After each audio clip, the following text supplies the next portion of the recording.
Morning छात्रों, दीपक सिंह आपका व्यवसायिक शिक्षक, Mahavir inter college Malikpura. Radio and रंगीन टेलीविज़न कक्षा 11 में सरल परपथ में हमारा 2 ही चैप्टर हैं इसमें, और 2 चैप्टर कक्षा 12 में हैं। तो आज इसको ख़त्म करने की कोशिश करते हैं कक्षा 11 को। तो इसमें सरल परपथ आपका चैप्टर है, सरल परपथ।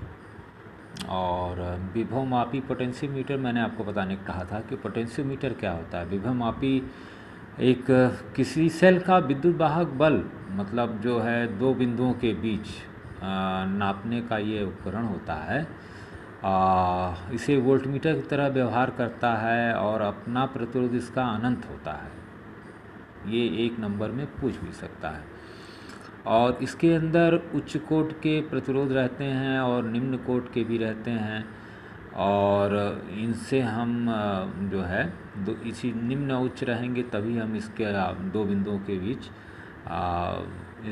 विभव को समझ सकते हैं। और अगर इसका सिद्धांत देखें तो विभवमापी का कार्य सिद्धांत जो है विभव विभाजक के सिद्धांत पर आधारित है। तो विभव विभाजक भी एक पूछता है कि ये कौन सा सिद्धांत है। तो ये एक लाइन का सिद्धांत है कि वैद्युत परिपथ में जब कभी उपलब्ध बैटरी अथवा सेल जो भी लगा हो, विद्युत वाहक बल का स्रोत ही है वो, तो उस बल से कम विभवांतर अथवा परिवर्ती विभवांतर की आवश्यकता होती है। तो इसके लिए उस बैटरी के विद्युत वाहक बल को बांटना पड़ता है, विभाजित करना पड़ता है। तो इस व्यवस्था को हम विभव विभाजक कहलाती है, ये व्यवस्था विभव विभाजक कहलाती है। और यह जो है निर्भर इसका कार्य किस पर करता है, धारा नियंत्रक पर, जो मैंने आपको ऊपर बताया था पिछले वीडियो में। रिहेस्टेट, इसका 2 तार जोड़ दीजिए और श्रेणी क्रम में, और धारा का मान कम ज़्यादा करिए। तो धारा कम होगा तो V = IR, वोल्टेज भी कम होगा, सीधी सी बात है। और आगे इसमें देखिए तो विभवमापी का सिद्धांत वही हुआ कि इसका सिद्धांत विभव विभाजक के सिद्धांत पर आधारित है। और इसका छोटा सा परिपथ आरेख भी देख लीजिए। रिहेस्टेट लगा हुआ है, कुंजी और एक बैटरी लगा के, और यहाँ पर आपको इस विद्युत वाहक बल से आप इसको जोड़ा गया। और इस गैल्वेनोमीटर को 0 जब ये हो जाएगा, जब ये 0 स्थिति में होगा, इसको हम आगे पीछे खिसका के करेंगे कुंजी ऑन करके। तो उस स्थिति में जो है आप देखें बीच में विभवांतर सेल के विद्युत वाहक बल के ठीक बराबर होगा। मतलब हमको तो सिर्फ यही करना है कि इस स्थिति में ए और जे आपका जो है इसके बीच जो है, क्योंकि इसी को आपको बांटना है इस विद्युत वाहक बल को, तो इसको जो है विद्युत वाहक बल के ठीक बराबर होगा। तो ये विभवमापी का सिद्धांत है। तो ये अक्सर पूछता है पोटेंशियोमीटर क्या है, विभव विभाजक क्या है, और ये आपका एक धारा नियंत्रक क्या है। तो आइए आगे बढ़ते हैं। और इस जो है इसका उपयोग भी है 2 सेलों के बीच विद्युत वाहक की तुलना करना, जो है ये विभवमापी पोटेंशियोमीटर आपका। और किसी सेल का आंतरिक प्रतिरोध ज्ञात करना भी इसका काम है। और अगर हम आगे बढ़ें तो एक छोटा सा सवाल देख लें, बहुत छोटा सा, कि एक 3.2 वोल्ट की एक बैटरी है जिसका 1 ओम प्रतिरोध का मात्रक 1.5 ओम होता है, और उसमें धारा 2 एम्पीयर की भेजी जा रही है। तो बैटरी का आंतरिक प्रतिरोध बता दीजिए। तो I E/R होता है, V/R होता है, आप जानते हैं। तो विद्युत वाहक बल आंतरिक प्रतिरोध है तो R+R हो जाएगा। अब इसमें 2 आपको दिया हुआ है, I 3.2 दिया हुआ है, 1.5 ओम भी दिया हुआ है। तो इस R को आप तिर्यक गुणा करके आराम से 0.1 ओम निकाल सकते हैं। छोटे छोटे सवाल हैं 1 नंबर के और साधारण से। अब आते हैं, देखते हैं एक छोटा सा सवाल और, कि ये देखिए किरचॉफ साहब का नियम का I का मान ज्ञात करिए। मतलब इसमें एक I आपको गायब कर दिया, ये वाली I, मतलब ये आ रही है, ये आ रही है, ये जा रही है, ये आ रही है। तो जितने आने वाली हैं सबको जोड़ लिया, जाने वाली से माइनस कर दिया, तो जो बचा तो ये हो जाएगा इसका मान। ठीक, इजी है, मैंने आपको नाली से भी समझाया था। तो ये चीज़ यहाँ भी इस तरह के सवाल आ सकते हैं कि यहाँ पर इतनी आ रही है, तो इस आई का मान 4, 2, 3, 6 हो जाएगा। हाँ, फिर एक एम्पीयर निकल गई तो इस आई टू का मान 5 हो जाएगा।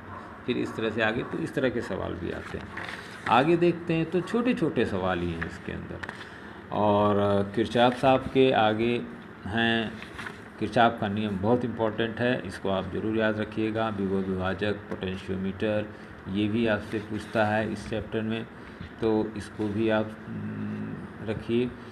और देखिए एक छोटा सा, मतलब अगर हम छोटा सवाल लें कि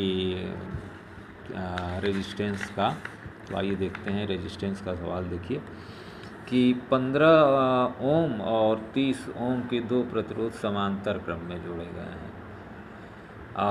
इनके श्रेणी क्रम में कितने ओम का प्रतिरोध जोड़ा जाए कि तुल्य प्रतिरोध 20 हो जाए। तो चलिए समांतर क्रम में जोड़े हैं तो 1/R बराबर 1/10 R बराबर तिर्यक गुणा से R1 का मान समांतर क्रम में का तुल्य प्रतिरोध। कभी कभी यहीं तक सवाल पूछ लेता है आपसे। अब माना इसका श्रेणी क्रम में जब जोड़ेंगे आप तो कितना होना चाहिए 20, और श्रेणी क्रम में R1 + R2 बराबर R होता है, तो 20 बराबर 10 आपका ही है, और कितना वो जोड़ दें कि 20 हो जाए, तो 10 और जोड़ दे भैया, 20 में हो जाए। छोटा सवाल है। और अब यही देखिए कि ए बीच के बीच तुल्य प्रतिरोध ज्ञात करिए, तो ये ए और बी आपका सवाल हो गया। तो मैंने आपको बताया धारा जिसमें जहाँ बट जाती है तो ये दोनों प्रतिरोध समानांतर हो गए, तो 1/8 धन 1/8, तो 1 बराबर 1/R निकालेंगे आप, तो R का मान आ जाएगा। वो R अब इसके समानांतर श्रेणी में हो जाएगा, तो 8 4 12 ओम आपका मान हो जाएगा। अब इसी के बीच देखिए तुल्य प्रतिरोध, फिर एक चित्र आपको बना के दे दिया ए और बी। तो यहाँ से धारा चल रही है, तो धारा ऐसे ऐसे ऐसे आ रही है बी तक, तो इसमें धारा समान है, तो 3 3 ये दोनों 6 हो गए, क्योंकि श्रेणी क्रम में हो गए। R1 बराबर R1 + R2, R बराबर R1 + R2 प्लस, तो इस तरह से, और ये इसके फिर समानांतर हो गए, तो 6 समांतर। ये सवाल भी देखिए 3 + 3 6, और फिर वही 6 आपका, ये 3 समानांतर में हो जाएगा 6 के 3। तो इस तरह से आप तुल्य प्रतिरोध का जो है छोटे छोटे सवाल भी आपसे पूछते हैं। आइए हम इसके अभ्यास को भी देख लेते हैं। किरचॉफ का दूसरा नियम जो है ऊर्जा संरक्षण पर आरक्षित है।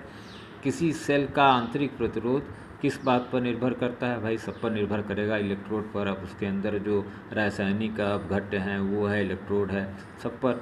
और प्राथमिक सेल का वोल्ट अगर 2 है, इसमें लघुपथ करते हैं तो इसे धारा 4 एम्पियर हो जाती है, तो इसका प्रतिरोध क्या होगा?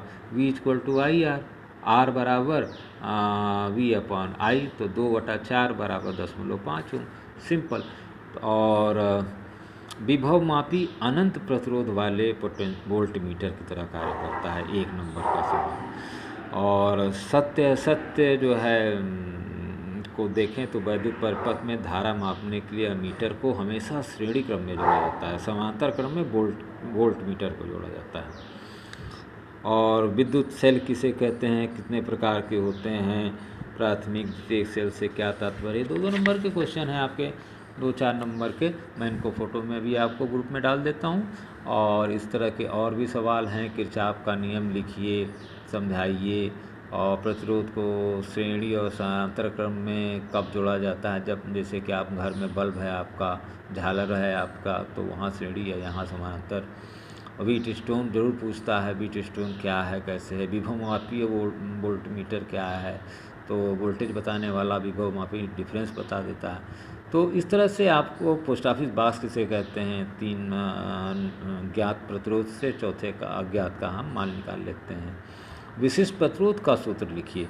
देखिए विशिष्ट प्रतिरोध का सूत्र R = ρL/A होता है। R = ρL/A, R प्रतिरोध, रो विशिष्ट प्रतिरोध, और L/A, L लंबाई तार की, और R जो है A जो है उस तार का जब क्रॉस एरिया, मतलब काटेंगे उसको तो πr² आएगा, तो उसका गोलाई बनेगी, तो पाई आर बन जाएगा। तो पाई आर स्क्वायर उसका क्षेत्रफल ए। तो R equal to rho L upon A. तो ये एक सूत्र होता है, इसको हमेशा याद रखिएगा। और श्रेणी क्रम में प्रतिरोध को किस प्रकार जोड़ा जाता है, जोड़ के दिखा दीजिए। 2-4 ठो R1 R2 R3 और एक बैटरी के साथ जो है और एक कुंजी लगा दीजिए। और इसी तरह से आपको देखिए व्हीट स्टोन के संतुलन की अवस्था में प्रतिबंध लगा बताइए इसका, अथवा मीटर जो है व्हीट स्टोन को समझाइए, सिद्धांत समझाइए। बड़े सवालों में 8 नंबर 7 नंबर धारा नियंत्रक की रचना कार्य बताइए और विभव मापी का कोई परिचय चित्र बना दीजिए, कार्य करने का सिद्धांत बता दीजिए। तो समांतर क्रम में प्रतिरोध कैसे जोड़ते हैं, इसका तुल्य प्रतिरोध का सूत्र 1/R 1/R1 R2 R3 कैसे आ जाता है। तो इसका मैं फ़ोटोज़ भी देता हूँ, आप इसको प्रैक्टिस कर लीजिए, समझ में आया हुआ आपको तो। और कोई कमेंट्स हो तो आप बेहिचक पूछ ले सकते हैं। और ये आज ख़त्म हो जाता है आपका। और उसके बाद अब यहाँ से चुंबक जो है आपका 2 चैप्टर इसके अंदर हैं, तो कक्षा 11 में, तब हम 12 में जा पाएंगे। चुंबक को पढ़ के 2 चैप्टर, 4 चैप्टर 11 में, 4 चैप्टर 12 में, 8 चैप्टर हैं आपके पेपर 2 में। तो ये आसानी से, और 20 नंबर ही आपको लेना है। 20 नंबर मिनिमम मैं हमेशा कहता हूँ, लेकिन मैक्सिमम इस बार तो 45-50 तक लोग गए हैं, भगवान करे इसी तरह से जाएं। लेकिन मैं कमज़ोर छात्रों की बात करता हूँ। तो ये फिजिक्स है, और प्रैक्टिकल पर मैं आपको ज़्यादा ध्यान दें। प्रैक्टिकल जो है मेरे पास, वो चीज़ मैं आपको धीरे धीरे देता जाऊंगा, इसकी आप कोई चिंता ना करें। थोड़ा सा चुंबक पढ़ेंगे नेक्स्ट वीडियो में। मेनी थैंक्स अगेन छात्रों, कॉलेज टाइम।